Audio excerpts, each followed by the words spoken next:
नमस्कार। Rajeev Pandey with geo politics में आप सभी का स्वागत है। प्रोग्राम का नाम है my point of view. Jio politics में बहुत सारे अपडेट हैं। सबसे पहले इंडिया से शुरू करते हैं, भारत से शुरू करते हैं। भारत में आज बहुत बड़ी डेवलपमेंट हुई है। भारत सरकार ने आज अपनी संसद भवन का नए नए भवन संसद भवन में अपना कार्यकाल शुरू कर दिया है। यानी कि जो अभी तक अंग्रेजी हुकूमत की एक निशानी थी कि अंग्रेज़ों का बनाया हुआ संसद भवन ही हम आज तक यूज कर रहे थे, उस संसद भवन से निकल के भारत की सरकार, माननीय सांसद लोग नई संसद भवन से आज कार्य शुरू हुआ है। और उसका फर्स्ट जो काम हुआ है वह खास करके हमारी वीमेंस पावर के लिए, महिलाओं के लिए हुआ है। नारी शक्ति अधिनियम जो है वह आज कैबिनेट के द्वारा पास कर दिया गया है और उसे लोकसभा में आज लोकसभा में डाला गया है। कल इस पे चर्चा होगी, इसको पास किया जाएगा। इस अधिनियम के तहत भारत में जितने भी चुनाव होते हैं लोकसभा और विधानसभा में, उसमें प्रावधान है सरकार की तरफ से कि 33% जो है सीट महिलाओं के लिए, लेडी के लिए आरक्षित कर दिया जाए। तो इस तरह की एक बहुत बड़ी मतलब खास करके महिलाओं के लिए, लेडी में जो वुमेन पावर है उनके लिए बहुत बड़ी एक अचीवमेंट है अगर यह दोनों सभा से पास हो जाती है तो। और मेरे हिसाब से हो जानी चाहिए, क्योंकि अगर गवर्नमेंट लेके आई है तो गवर्नमेंट की दोनों लोकसभा और राज्यसभा दोनों में गवर्नमेंट की मेजॉरिटी है, तो यह जो बिल है यह पास हो जाना चाहिए। दूसरी डेवलपमेंट एक कनाडा से हुई है। कनाडा में आप लोगों को पता होगा पिछले 2-3 महीने जुलाई में, आई थिंक जून या जुलाई में, वहाँ पे खालिस्तानी आतंकवादी हम लोग बोल सकते हैं, खालिस्तानी एक आतंकवादी था। उसका हरप्रीत सिंह निज्जर नाम था। उसको कोई गोली मार दिया। अब इस पे बहुत दिन से बवाल चल रहा था। और आप लोग को ये बात पता होगा कि कनाडा एक ऐसा कंट्री है जहाँ पे खालिस्तानी सबसे अधिक समूह में पाए जाते हैं। कनाडा में हालांकि 15-16 लाख जो आबादी है वह भारतीयों की है, उसमें से ज़्यादातर सिख हैं। और सिख में वो है जो मतलब खालिस्तानी माइंड के हैं। खालिस्तान के माइंड जो उनकी सोच है उससे ताल्लुक़ रखने वाले हैं। ये सारे कनाडा में बसते हैं। आप लोग को याद होगा कि जब यहाँ पे मोदी गवर्नमेंट ने एक किसानों के लिए एक बिल लाई थी, संसद में पास हो गया था, तो यहाँ पे किसानों ने धरना दिया था दिल्ली में और दिल्ली के आसपास बॉर्डर पे।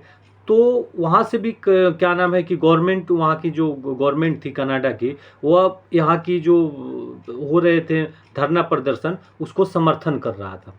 तो हालांकि अच्छी बात नहीं है किसी भी कंट्री के इंटरनल मामला में, किसी भी देश के इंटरनल मामला में किसी देश को हस्तक्षेप नहीं करना, लेकिन यह बात समझ में आती है क्योंकि वहाँ पे जो सिख हैं, और सिख में मतलब खालिस्तानी माइंड के जो सिख हैं उनकी पॉपुलेशन अच्छी है और वो सारे वहाँ के वोटर हो गए हैं।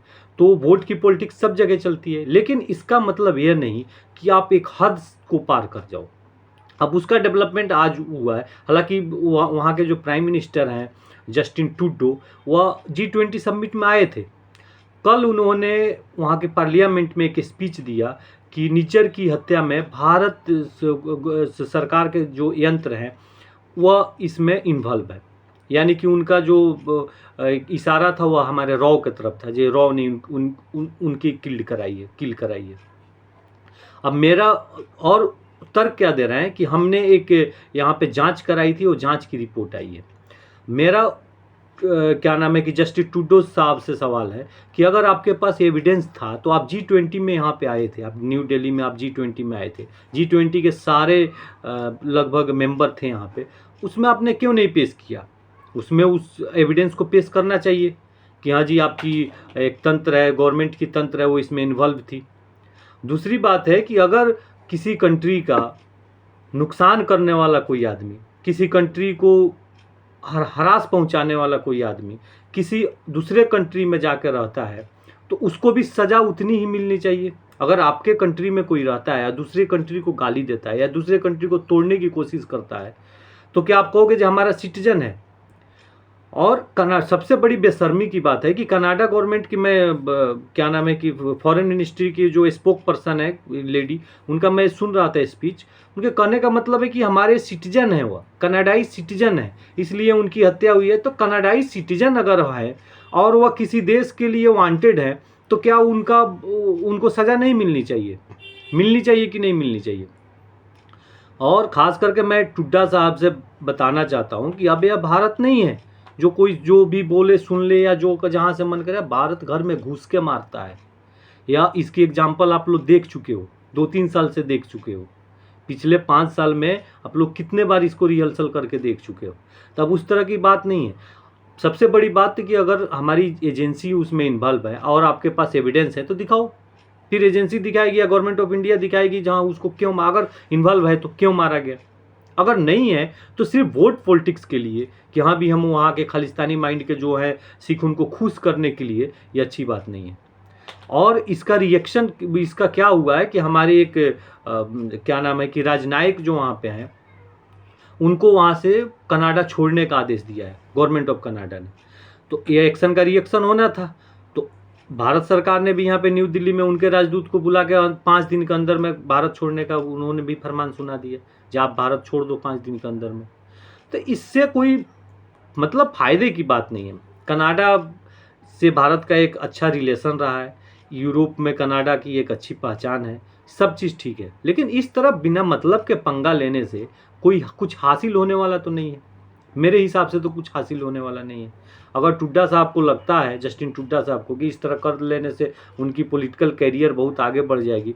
और आप लोग देखे होंगे पिछले 2-3 महीना 4 महीना पहले टुड्डा साहब की अपनी वाइफ से के डिवोर्स हुआ है।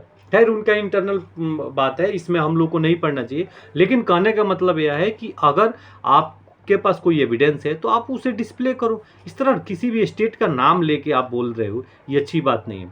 और जिसकी हत्या हुई है बहुत भले मानुस नहीं था, वो एक टेररिस्ट है जो कि भारत को तोड़ने की कोशिश करता है, भारत के तोड़ने की क्या नाम है कि नारा लगाता है। और टुड्डा साहब को मैं याद दिलाना चाहता हूँ, पिछले 15 अगस्त को जब वहाँ पे कनाडा में एक झांकी निकाली गई थी जिसमें हमारी late prime minister Shrimati Indira Gandhi की हत्या होती हुई झांकी बनाई गई थी, तब कहाँ था आपका फ्रीडम स्पीच? आप कोई आदमी कुछ भी बोले, किसी देश को गाली दे, हाँ जी यह फ्रीडम ऑफ स्पीच है, यह जस्टिफाई नहीं होता है, कहीं से जस्टिफाई नहीं होता है। अगर आप किसी को गाली दे रहे हो, किसी कंट्री के, हमारी कंट्री की प्राइम मिनिस्टर थी, उनकी हत्या का झांकी बना के वहां पे निकाला गया, आपने कोई एक्शन लिया? तो गवर्नमेंट ऑफ इंडिया अगर एक्शन ले रहा है तो आपको क्या तकलीफ हो रही है?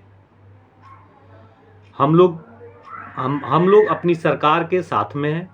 140 करोड़। दूसरी बात, टुड्डा साहब को मैं एक और बात बताना चाहता हूँ जस्टिस टुड्डा साहब को, कि आपके यहाँ 10 लाख 9 लाख 8 लाख सिख होंगे, भारत में 4 करोड़ सिख हैं। 4 करोड़ सिख रहते हैं भारत में। तो सिखों की हमदर्द बनने की कोशिश ना करें। हमारी 1/3 भी सिख आपके यहाँ नहीं रहते हैं। लेकिन जो अच्छे सिख हैं से हर चीज़ में हम ही नहीं करें क्या? हिंदू में सारे हिंदू अच्छे ही होते हैं? कुछ टेररिस्ट है तो उसको सज़ा मिलनी चाहिए। अगर वह बंदा गलत है, अगर वह गलत काम करता है या गलत कोई भी इन्वॉल्वेशन है उसकी, तो उसकी सज़ा मिलनी चाहिए। आप तो सज़ा नहीं दोगे तो दूसरा कोई देगा। इसलिए इस तरह की प्रोपेगेंडा करने से कोई नहीं, पूरी दुनिया जानती है, पूरा विश्व जानता है कि भारत कभी इस तरह का कोई, अगर भारत के साथ कोई डायरेक्ट अगर इन्वॉल्व होगा तो भारत छोड़ेगा नहीं, इसमें कोई शक नहीं है। अगर कोई डायरेक्ट इन्वॉल्व होगा भारत के साथ में तो भारत छोड़ने वाला नहीं है। ये बात पिछले 5-7 साल से बात प्रूव हो चुका है कि भारत चुप रहने वाला नहीं है। अगर ज़रूरत पड़ेगी तो आपके घर में जाके आपको शिकस्त देगा। तो यही एक डेवलपमेंट हुआ था आज के डेट में, मैं सोचा कि आप लोगों से शेयर कर देता हूँ। बाकी और सारी जो भी डेवलपमेंट होगी फिर मैं आप लोगों के साथ आऊँगा। तब तक अपना ख्याल रखिए। अगर मेरी चैनल अच्छी लगती है तो प्लीज़ इसे लाइक करें, सब्सक्राइब करें। नमस्कार, शुभ रात्रि।